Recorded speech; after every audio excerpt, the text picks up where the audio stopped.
সকালে ঘুম থেকে উঠে এসে দেখছি যে আমার শাশুড়ি এসে রান্না বান্না শুরু করে দিয়েছে। যেটা দেখে আসলে আমি বিন্দুমাত্র অবাক হইনি। আমার বিয়ের প্রায় 5.5 বছর হতে চলেছে, তো এরকমটা আমি 5.5 বছরে বহুবার দেখেছি। ভাবিও আমার সঙ্গে মাঝে মাঝে গল্প করতেন যে জানো সাথী, আগে তো আমি খুব গল্প করতাম মানুষের কাছে যে আমার শাশুড়ি এরকম করে রান্না করে, আমাদেরকে রান্না করতে দেয় না। পৃথিবীতে একটা যত্নশীল শাশুড়ি পাওয়া যে কতটা ভাগ্যের ব্যাপার, যার এরকমটা শাশুড়ি নেই সেই জানে। তো যাই হোক, অনেকে বলবেন যে এই তো শাশুড়ি কাজ করতেছে তাই ছেলের বউ এরকম আমূলক কথা বলতেছে, কিন্তু আসলে এরকম না। আমার শাশুড়ি এরকমই অনেক বেশি ভালো মানুষ।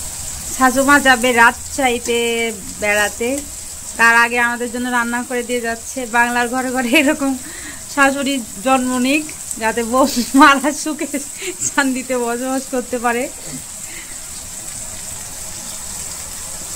যান যান, 9টা বেজে গেছে, আপনার দেরি হয়ে যাবে যে। 10টায় গাড়ি, কিন্তু তাড়াতাড়ি চলে যান আম্মা, আমি রান্না করে নিচ্ছি। আমি পারবো তো, এখানে বাবা তো আছে।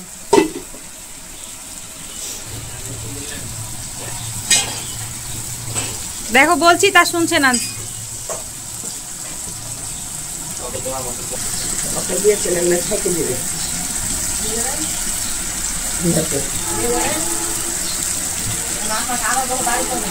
আম্মা যাবে আজকে রাজশাহীতে বিয়ে খেতে, সে উপলক্ষে সকালবেলা খুব এক্সাইটমেন্ট ছিল আমাদেরকে নিয়ে যাবে, কিন্তু দুর্ভাগ্যবশত আমরা যেতে পারলাম না। আম্মা এখন ভারাক্রান্ত মনে একা একাই চলে যাবে। কিছুক্ষণের মধ্যে গাড়ি আসবে, আমারা বের হয়ে যাবে। তার আগ মুহূর্তে দেখেন শাশুড়ি মায়ের পাগলামি, এগুলো রান্না শুরু করে দিয়েছে।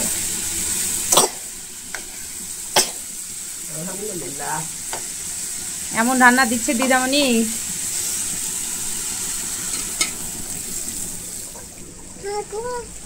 কি দাদু বলেছে?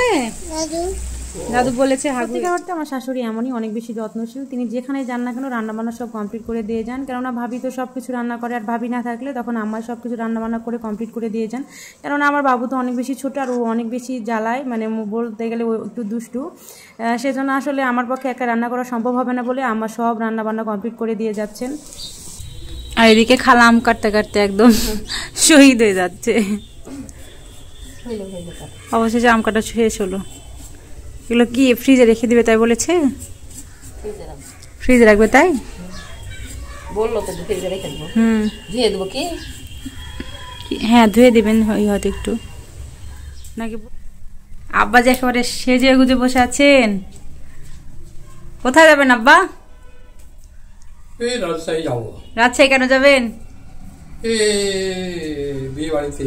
বিয়ে বাড়িতে? এদিকে তাকান, আমার দিকে তাকান। হ্যাঁ, সুন্দর লাগছে তো আপনাকে দেখতে। হ্যালো এভরিওয়ান, আসসালামু আলাইকুম। কেমন আছেন সবাই? আশা করি ভালো আছেন। ইতিমধ্যে বুঝতে পেরেছেন যে আব্বা কত সহজ সরল মানুষ। আসলে ওনাকে না দেখলে বোঝার উপায় নেই, এত সহজ মানুষ আসলে আমি আমার লাইফেও দেখি নাই। এর আগের ভিডিওতে আপনাদেরকে বলেছি এবং আপনাদের সাথে শেয়ার করেছি আমার শ্বশুর কত ভালো মানুষ এবং কত সহজ মানুষ।